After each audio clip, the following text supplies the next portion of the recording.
Hello students, myself Anita Malhotra welcome you all to online classes of Science Class 8, Chapter 1, Crop Production and Management, Part 1. So, today we are starting the first chapter here. Paheli and Bujo went to their uncle's house during the summer vacation. Their uncle is a farmer. One day they saw some tools like khurpi, stickles, shovel, plow, etc. in the field.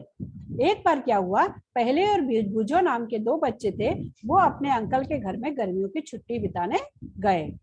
ठीक है, वहां पे उन्होंने कुछ सामान देखा जैसे खुरपी, सिक्कल, शॉवल, प्लाव एक्सेट्रा देखे.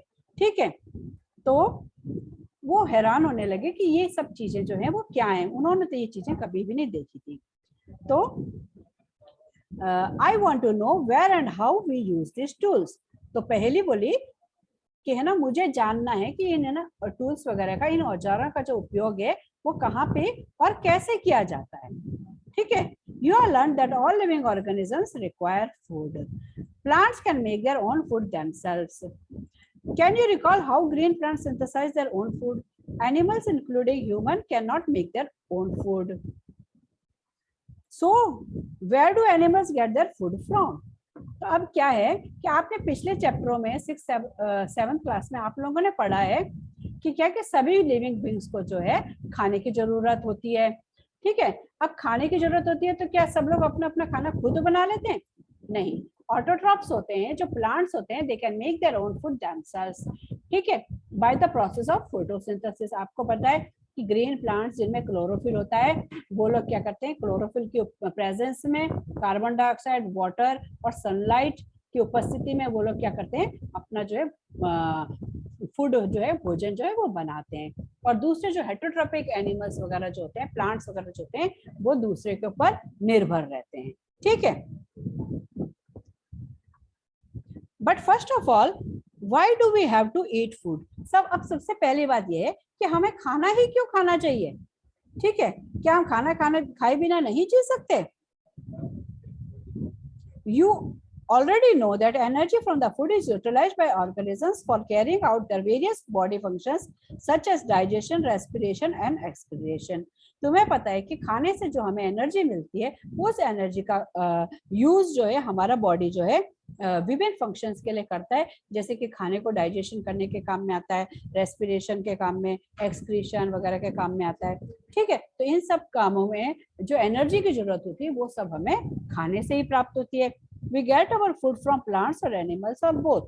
हमें हमारा भोजन जो है प्लांट से, एनिमल्स, प्लांट से मिलता है, एनिमल से भी मिलता है, और प्लांट्स और एनिमल्स दोनों से मिलता है. ठीक है, अब क्या है कि जैसे जैसे जो है ये है ना, हमारी पॉपुलेशन जो बढ़ती जा रही है, इस पॉपुलेशन के बढ़ने के कारण क्या है कि हमें ज्यादा से ज्यादा क्रॉप प्रोडक्शन, मानी कि अनाज वगैरह उगाना करना, जो इसका ज्यादा से ज्यादा प्रोडक्शन बढ़ाना पड़ेगा. ठीक है, तभी तो इतनी बड़ी जनसंख्या को हमें ना पूरा उनकी जो रिक्वायरमेंट है, खाना वगैरह और जो भी रिक्वायरमेंट है उसको हम पूरी कर सकते हैं. अब उगाने के संग संग ये थोड़ी की चीजें खराब होती रहे, फालतू वेस्ट होती रहे, कुछ कीड़े खाते रहे, जानवर खाते रहे. ठीक है, तो इसके लिए इसका मैनेजमेंट भी करना जरूरी है. तो इस प्रकार से हमारा ये पहला चैप्टर है, इसका नाम है क्रॉप प्रोडक्शन एंड मैनेजमेंट. तो हम इसमें पढ़ेंगे कि कैसे क्रॉप का जो प्रोडक्शन करना है हमें, और कैसे जो इसका सही तरह से हमें मैनेजमेंट करना है. ठीक है, in order to provide food for a large population, regular production, proper management and distribution is necessary. अब क्या है कि हमारी इतनी बड़ी पॉपुलेशन को सही तरह से जो है सामान पहुंच जाए, खाने पीने का सामान और सब जो भी है पहुंच जाए, इसके लिए रेगुलर एक तो प्रोडक्शन है, माने उसका टाइम से टाइम पे उनका प्रोडक्शन करना जरूरी है, उनका सही तरह से मैनेजमेंट करना और उनका डिस्ट्रीब्यूशन करना, एक स्थान से दूसरे स्थान पे पहुंचाना करना भी, ये काम भी बहुत जरूरी है. ठीक है, अब हम हमारे टॉपिक पढ़ते हैं, agriculture practice. Till 10,000 BC, people were nomadic. They were wandering in groups from place to place in search of food and shelter. They ate raw fruits and vegetables and started hunting animals for food. Later, they could cultivate land and produce rice, wheat, and other food crops. Thus was agriculture born. अब क्या है कि है ना, till 10,000 BC तक तो लोग जो थे वो नोमैडिक लाइफ व्यतीत कर रहे थे। मतलब कि घुमक्कड़ जीवन, एक जगह से दूसरे स्थान पर घूमने वाला जो जीवन है वो व्यतीत कर रहे थे। ठीक है, और वो क्या करते थे, रॉ फ्रूट माने कच्चे फल वगैरह, सब्जियां वगैरह वो खाते थे। ठीक है, फिर धीरे धीरे जो है उन्होंने शिकार करना सीखा, फिर उन्होंने धीरे धीरे जमीन वगैरह को ना कल्टीवेट करना सीखा, क्रॉप लगाना सीखा, और उन्होंने राइस, व्हीट और दूसरी क्रॉप्स वगैरह जो ये उगाना शुरू कर दिया। इस प्रकार से एग्रीकल्चर का जन्म हुआ। ठीक है, when plants or the same kind are grown and cultivated at one place on a large scale, it is called crop. अब क्रॉप क्या है, जब एक प्रकार का ही जो है प्लांट जो होता है उसको बहुत बड़ी जगह पे उगाया जाता है, एक ही प्रकार के बहुत सारे प्लांट्स जो है एक ही जगह पे उगाए जाते हैं, उसको हम कहते हैं crop. For example, crop of wheat means that all the plants grow in the field are that of wheat.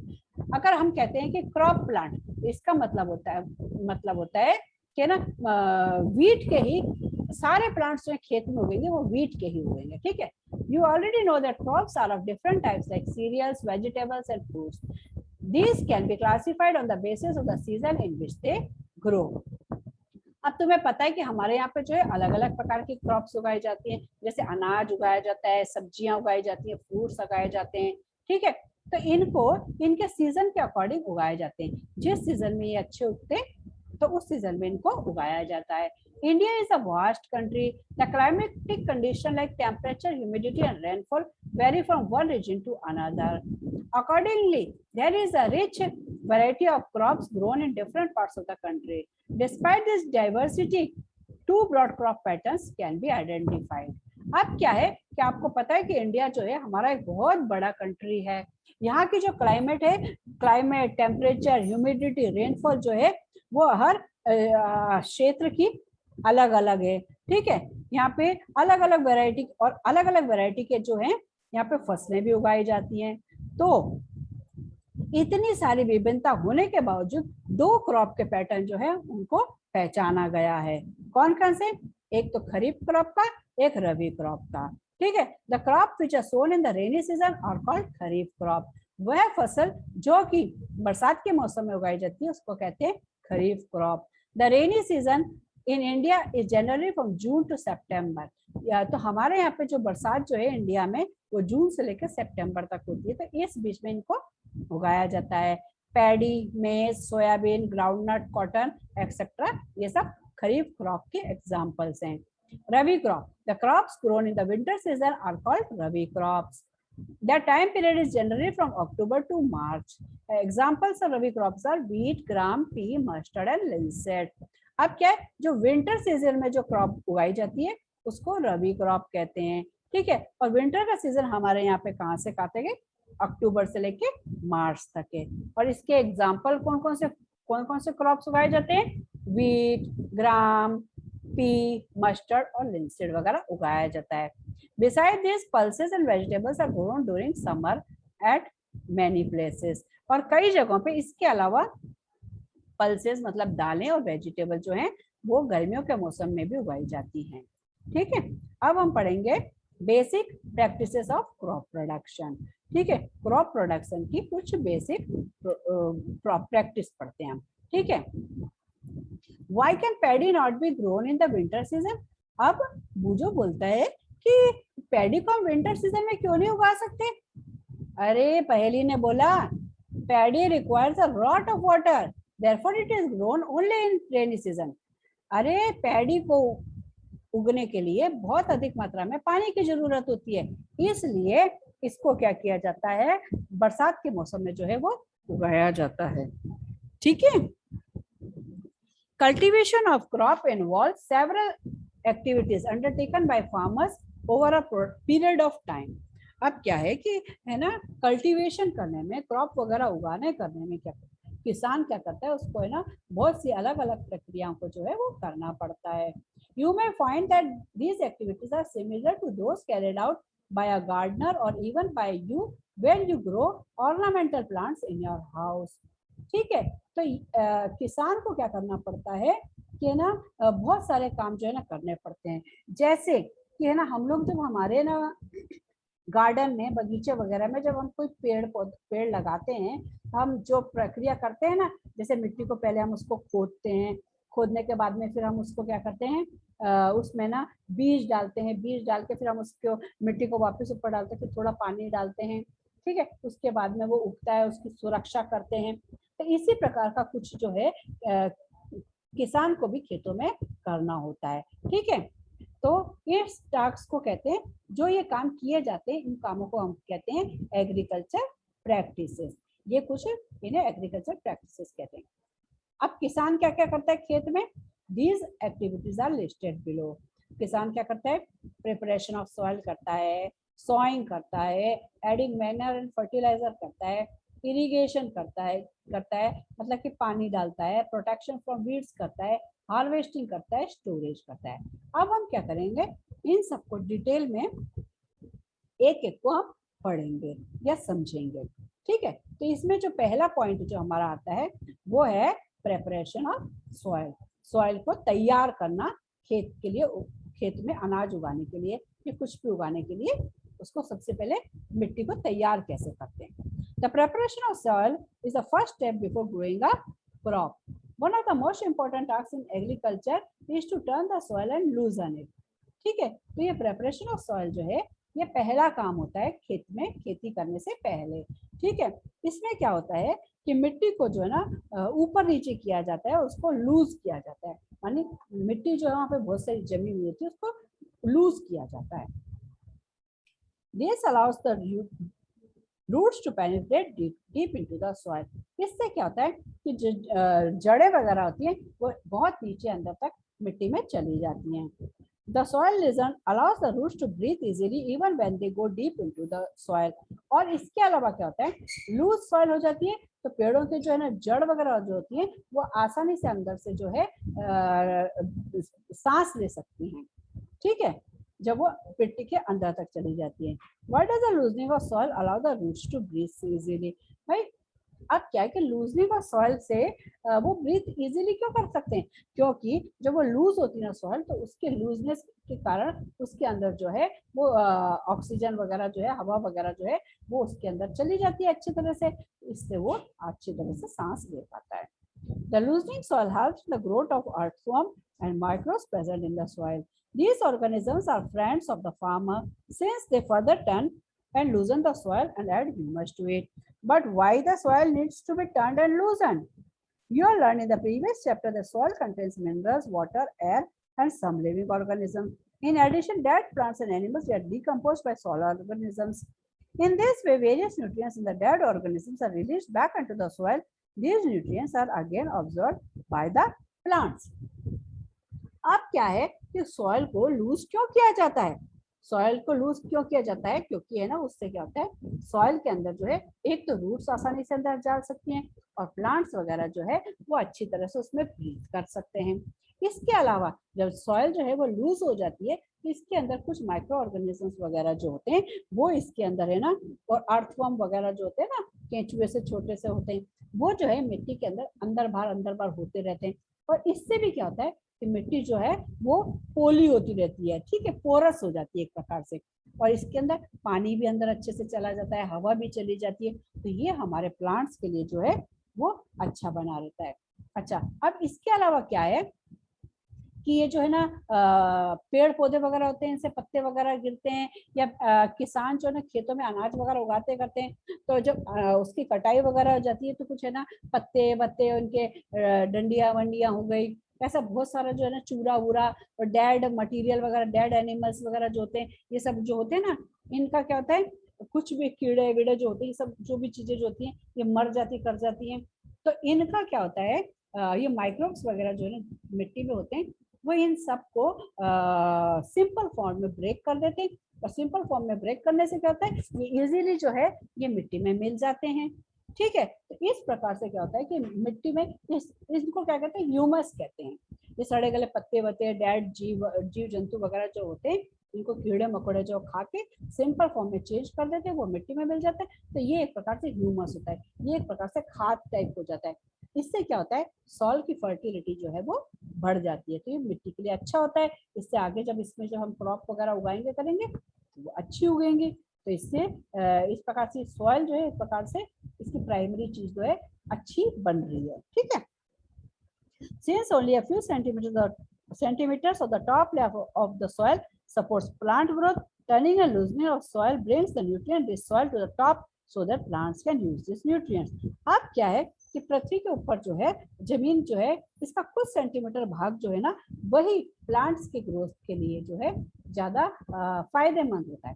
तो जब हम लूजनिंग करते हैं तो नीचे का हिस्सा जो है ऊपर आ जाता है मिट्टी का, ऐसे ऊपर नीचे जो है मिट्टी बदल जाती है। तो जब एक क्रॉप हमने उगा ली उसमें से ना मिट्टी में से जो न्यूट्रिएंट्स वगैरह वो चले गए, जब हमने उसको दोबारा उसको खोदा, इसको प्रेपरेशन ऑफ सॉइल करा, लूजन करा, तो उसका नीचे का हिस्सा ऊपर आ जाता है, वो ओवरटर्न हो जाती है सॉइल वगैरह। इससे क्या होता है उपजाऊ हिस्सा ऊपर आ जाता है। जब हम दूसरी क्रॉप वगैरह उगाएंगे तो उससे अच्छा उसको उपज मिलेगा हमें। ठीक है, the process of loosening and turning of the soil is called tilling और प्लाविंग। तो मिट्टी को लूज करना, उसको ऊपर नीचे करने की जो प्रोसेस होता है उसको टिलिंग या प्लाविंग कहते हैं। This is done by using a plough. इसको एक प्लाउ की मदद से जो है ये सब काम जो है वो किया जाता है। ठीक है, ploughs are made of would और आयरन। प्लाउज लकड़ी या लोहे के बने हुए होते हैं। If the soil is very dry it may need watering before the प्लाइंग। कभी कभी क्या होता है कि मिट्टी ना बहुत ज्यादा सूखी जमी हुई होती है, तो क्या करते हैं थोड़ा पानी का छिड़काव वगैरह करते हैं, उसके बाद में उसको खोदा जाता है तो वो इजीली खुद जाती है और फिर उसका लूजनिंग कर लेते हैं। ठीक है, द प्लाउड फील्ड में have big clumps of soil called clumps. कभी कभी मोटे मोटे मिट्टी के डल्ले वगैरह हो जाते हैं। ठीक है, तो उनको भी तोड़ फोड़ के क्या करते हैं उनका चूरा कर दिया जाता है। It is necessary to break these clumps. Leveling the field is beneficial for sowing as well as for irrigation. इसके अलावा क्या करते हैं उसका फील्ड का खेत के अंदर मिट्टी वगैरह का जो है उसका लेवल बना दिया जाता है, उसके ऊपर है ना उसका सही प्रकार से लेवल बन जाता है, जिससे मिट्टी को बोना और इरिगेशन करने में सहायता होती है। ठीक है, levelling of soil is done with the help of a leveller. Leveller नाम का एक उपकरण होता है जिससे कि क्या करते हैं सॉइल को लेवल किया जाता है। Sometimes manure is added to the soil before tilling. कभी कभी क्या करते हैं टिलिंग खुदाई करने से पहले मैन्योर भी ऐड कर देते हैं, छिड़काव कर देते हैं। जब उसको है ना फिर उसको खोद टिलिंग करते हैं, खुदाई करते हैं मिट्टी की, तो वो मैन्योर भी उसके अंदर ऊपर नीचे हो जाकर उसमें मिक्स हो जाती है। ठीक है, this helps in proper mixing of manure with soil. इस प्रकार सही प्रकार से जो मैन्योर है वो सॉइल में मिट्टी में मिल जाती है। The soil is moistened before sowing. Soil को थोड़ा नमी हल्का छिड़काव वगैरह करके थोड़ा नमी दे देते हैं सोइंग करने से पहले, बीजों को बोने करने से पहले। अब हम कुछ एग्रीकल्चर इम्प्लीमेंट्स के बारे में पढ़ते हैं। Before sowing the seeds, it is necessary to break soil clumps to get better yield. This is done with the help of various tools. The main tools used in this purpose are the plow, hoe and cultivator. तो इसमें क्या करते हैं कि ना कुछ agriculture implements होते हैं, इनका यूज किया जाता है खेती करने के लिए। तो इन टूल्स के बारे में थोड़ी सी हम पढ़ाई करते हैं। ठीक है, तो ये टूल्स कौन कौन से हैं? प्लाउ, हो and cultivator. Plough, this is being used since ancient times for tilling the soil. Plough का उपयोग जो है काफी पुराने समय से जो है मिट्टी को ऊपर नीचे करने के काम में लिया जाता है, फर्टिलाइजर ऐड करने के लिए काम लिया जाता है। ठीक है, अब और वीड्स वगैरह को, वीड्स क्या होते हैं जो अनवांटेड प्लांट्स एंड ग्रास जो कभी कभी हमारे खेतों में हमारी क्रॉप के संग उग आते हैं, उनको हम वीड्स कहते हैं। तो इन सबको जो है ऊपर नीचे करने के लिए, हटाने के लिए जो है इनको काम में लिया जाता है। किसको काम में लिया जाता है? प्लाऊ को। प्लाऊ की सहायता से क्या किया जाता है? टिलिंग की जाती है सॉइल की, फर्टिलाइजर भी ऐड किया जाता है और वीड्स वगैरह को जो है रिमूव करने का काम भी किया जाता है। तो plough is made up of would and is drawn by a pair of bulls और अदर एनिमल्स। अब जो ये प्लाऊ जो है इसको क्या करते हैं, ये है ना बैल की सहायता से इसको खींचा जाता है और इसके संग में किसान भी जो है, किसान और एक जोड़ी जो है बैल मिलके प्लाऊ को चलाने का काम करते हैं। ठीक है, कहीं कहीं पे हॉर्सेस और एनिमल्स का उपयोग भी इस काम में किया जाता है। It contains a strong triangular iron strip called ploughshare. अब आपको मैं इसमें यहाँ पे प्लाऊ की इमेज दिखाती हूँ, आप इसमें प्लाऊ को ये देखो, ठीक है, इसमें ये है हमारा प्लाउ। ठीक है, the main part of the plough is a long log of wood which is called the plow shaft। अब देखो इसमें ये प्लाउ शाफ्ट ये दिख रहा है आपको इसमें इमेज में, there is a handle at one end of the shaft, इसके एक एंड पे एक हैंडल सा होता है।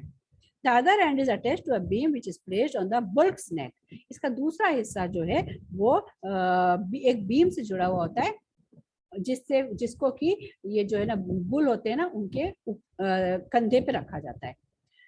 One pair of bull and a man can easily operate the plow। Plough चलाने के लिए एक जोड़ा बैल और एक किसान की आवश्यकता होती है। The indigenous wooden plow is increasingly being replaced by iron plows nowadays। आजकल ये प्लाऊ जो है ये लकड़ी के प्लाऊ की जगह पे लोहे के प्लाऊ को काम में लिया जा रहा है। अब हम आते हैं नेक्स्ट पे, वो है हमारा जो है हो। ठीक है, तो ये अब मैं आपको दिखाती हूँ हो की इमेज। ये इसको बोलते हैं, ये जो इमेज में आप देखिए इस तरह का ये उपकरण है, इसको हम कहते हैं हो। It is a simple tool which is used for removing weeds and for loosening the soil. ये एक सिंपल औजार है जिसकी मदद से क्या किया जाता है, वीड्स को निकाला जाता है और मिट्टी को थोड़ा लूज किया जाता है। It has a long rod of would और आयरन। ठीक है, इसमें एक बड़ा लॉन्ग रॉड होता है लकड़ी का या आयरन का। A strong board and bent plate of iron is fixed to one of its ends। एक strong broad bent plate, एक मुड़ी हुई प्लेट दिख रही है आपको इसमें, bent plate मुड़ी हुई प्लेट को इसके एक हिस्से पे जो है फिक्स किया जाता है। And works like a blade, वो एक ब्लेड की तरफ काम करती है और इस तरह से काट दी जाती है आगे चीजों को। It is pulled by animals, इसको जानवरों की सहायता से खींचा जाता है। ठीक है, अब हम आगे आते हैं कल्टीवेटर पे। Nowadays plowing is done by tractor driven cultivator। The use of cultivator saves labor and time। आजकल क्या प्लाविंग जो है वो ट्रैक्टर से चलने वाले कल्टीवेटर से किया जाता है काम, जिससे कि क्या होता है कि हमारी मेहनत और समय की बचत होती है। ठीक है, अब नेक्स्ट हमारा जो टॉपिक इस पे आया है वो है सोइंग। सोइंग का मतलब होता है बीजों को बोना। Sowing is the most important part of crop production। Before sowing, good quality seeds are selected। Good quality seeds are clean and healthy seeds of a good variety। Farmers prefer to use seeds which give a high yield।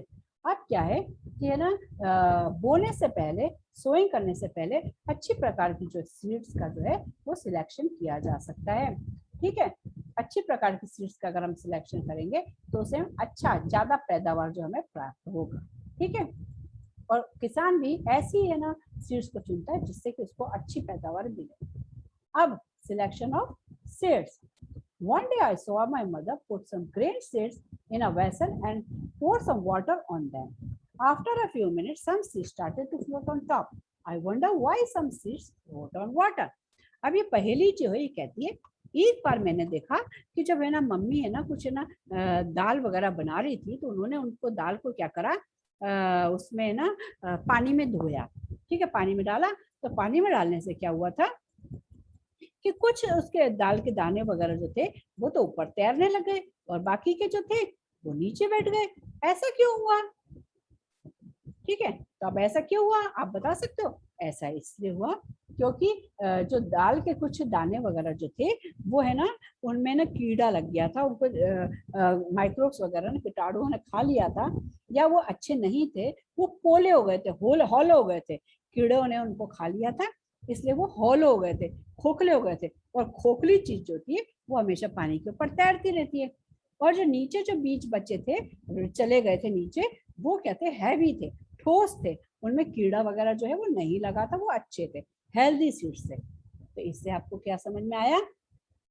इससे आपको ये समझ में आया ना कि जो खोखले सीड होते हैं वो ऊपर तैरते रहते हैं और जो हेल्दी सीड्स होते हैं वो पानी में नीचे बैठ जाते हैं। ठीक है, take a beaker and fill half of it with water। put a handful of wheat seeds and stir well। wait for some time। अब क्या है,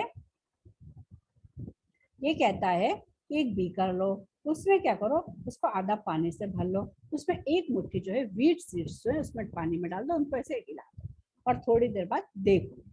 Are there seeds which float on water? Would this be lighter or heavier than those which sink? Why would they be lighter? Damaged seeds become hollow and are thus lighter. Therefore, they float on water. This is a good method for separating good healthy seeds from the damaged one. Before sowing, one of the important tasks is to know about the tools used for sowing seeds. अब क्या है कि हमने क्या करा जी, इससे एक activity बनाई है। इसमें क्या हुआ, एक बीकर लिया, बीकर में एक हैंडफुल ऑफ वीट जो है, वीट के जो है सीड लिए, उसको पानी में डाल दिया, उसको हिला और छोड़ दिया। उससे क्या देखा गया कि थोड़ी देर बाद कुछ सीड जो है ऊपर तैर रहे थे, तो तैर रहे थे वो है ना, उनमें कीड़े वगैरह लग चुके थे, वो खोखले हो गए थे। खोखले सीड्स जो थे वो अच्छे नहीं होते, और जो नीचे बैठे थे वो हैवी थे, मतलब कि वो हेल्दी सीड्स थे। ठीक है, तो उनको जो है वो काम में लिया जा सकता है। इसी प्रकार किसान वगैरह भी क्या करता है, जब वो बीज खरीदने जाता है तो वो किसान जो है बड़ी बड़ी बोरियां या कट्टों में भर के जो बीज खरीदने जाता है, तो वो वहां पे क्या करता है, उन कट्टों में से इसी प्रकार से एक मुट्ठी भर के उसको पानी में ना गीला कर लेता है, फिर देखता है कि है ना जो बीज जो है, अगर उसमें ना ऊपर तैरने वाले बीज कम होते हैं, नीचे बैठे हुए बीज जो है ज्यादा होते हैं, तो इसका मतलब है कि इस कट्टे के अंदर जो है अच्छी क्वालिटी के जो है ना बीज जो ज्यादा है, तो वो उसको खरीद लेता है और वो उसको उससे आगे अपना सोइंग के लिए खेतों में काम में लेता है। ठीक है, इस प्रकार से उसको अच्छी फसल जो है वो प्राप्त होती है। ठीक है, अब हम कुछ देखते हैं सोइंग करने के लिए कुछ ट्रेडिशनल टूल क्या क्या है। अब ट्रेडिशनल टूल में देखो इसने क्या करा है, the tool use traditional for sowing seeds is shaped like a funnel. The seeds are filled into the funnel, passed down through 2 or 3 pipes having the sharp ends. These end pairs into the soil and place seeds there. अब ये देखो plough है ना, plough की सहायता से इसने अब एक पीछे क्या करा है, एक है ना कीप नुमा स्ट्रक्चर तुमको देख रहा है। कीप क्या होती है, वो जो मिट्टी का तेल डालते हैं ना, ऐसे कीप बोतल वगैरह में भरते करते हैं, कीप होती है ना, उस तरह का स्ट्रक्चर स्ट्रक्चर है, उसमें नीचे लंबा पाइप सा है। तो किसान क्या करता है, प्लाऊ से ना, तो प्लाऊ बैल आगे खींचता जाता है, वो पीछे प्लाऊ जैसी जगह पे ये कीप जैसा स्ट्रक्चर था, इसमें मुट्ठी भर भर के दाने डालता जाता है और बैल जो है आगे चलता जाता है, और वो धीरे धीरे ट्यूब में से नीचे जो है सीड्स जो है वो मिट्टी में जाते रहते हैं। ठीक है, और इस प्रकार से वो पुराने जमाने में ट्रेडिशनल टूल है, ट्रेडिशनल वे में इस प्रकार से जो है वो सोइंग का काम किया जाता था। अब आजकल क्या है, नए मॉडर्न युग आ गया है, ट्रैक्टर वगैरह की सहायता से सीड ड्रिल की सहायता से जो है या सीडों को जो है बोया जाता है। ठीक है, nowadays the seed drill is used for sowing with the help of tractors. This tool shows the seed uniformly at proper distance and depth. It ensures the seeds get covered by the soil after sowing. This prevents damage caused by birds. Sowing by using a seed drill save time and labor. अब आजकल क्या है कि seed drill की सहायता से जो है खेतों में बीजों को जो है वो बोया जाता है। इसमें क्या करते हैं, ट्रैक्टर्स की सहायता से पीछे जो है इस प्रकार का एक है ना इक्विपमेंट बना होता है, जिसमें है ना इक्वल दूरी पे बना हुआ होता है, जिसमें कि जब अंदर से सीड डाले जाते हैं तो वो न्यू टेक्निक से वो है ना बराबर दूरी पे वो सीड्स जो है वो गिरते जाते हैं, और जमीन में वो अंदर एक निश्चित डेप्थ पे रेगुलर इंटरवल्स पे जो बीज वो है उसमें ना बो दिए जाते हैं।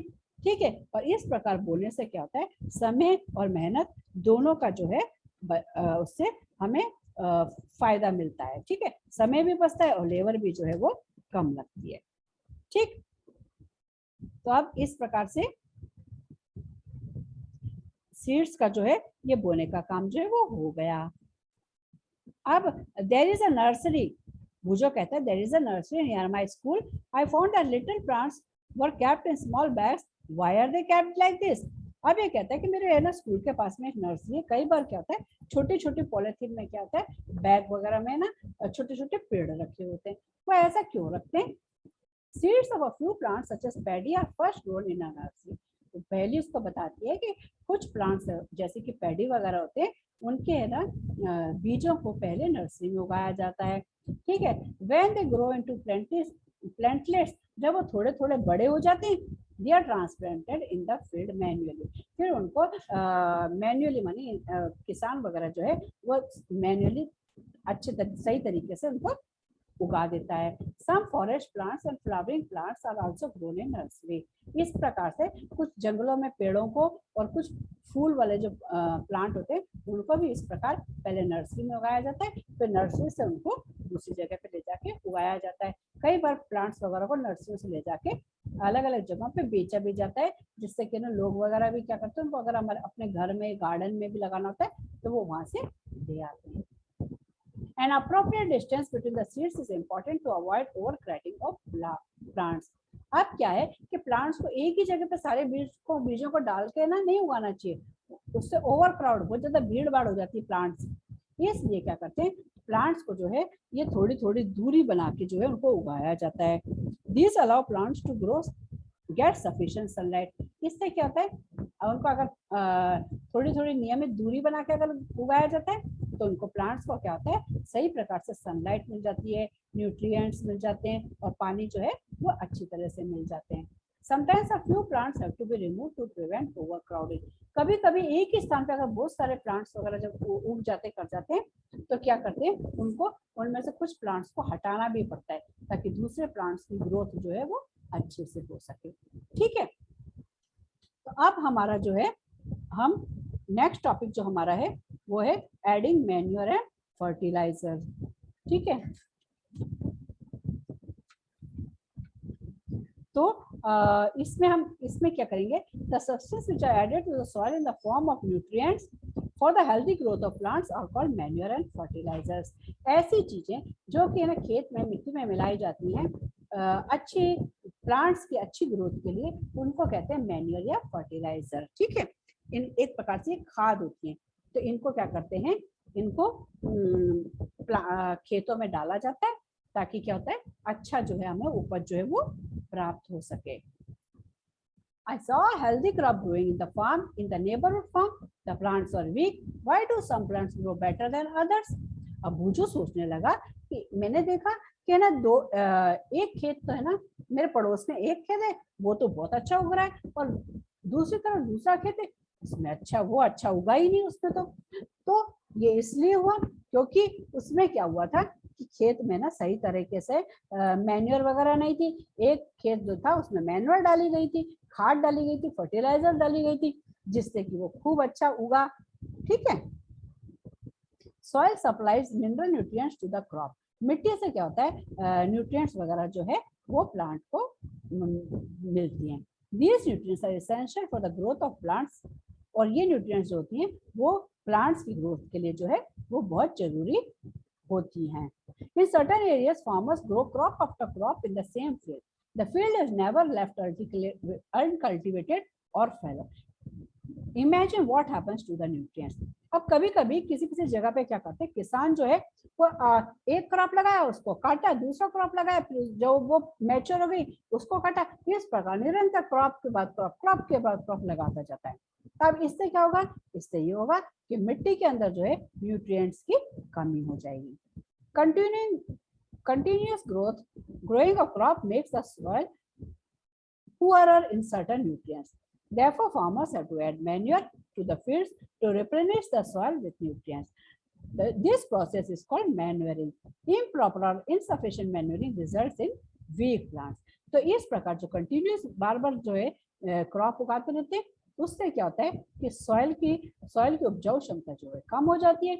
इसको दूर करने के लिए मैन्योर और फर्टिलाइजर वगैरह को जो है ऐड किया जाता है।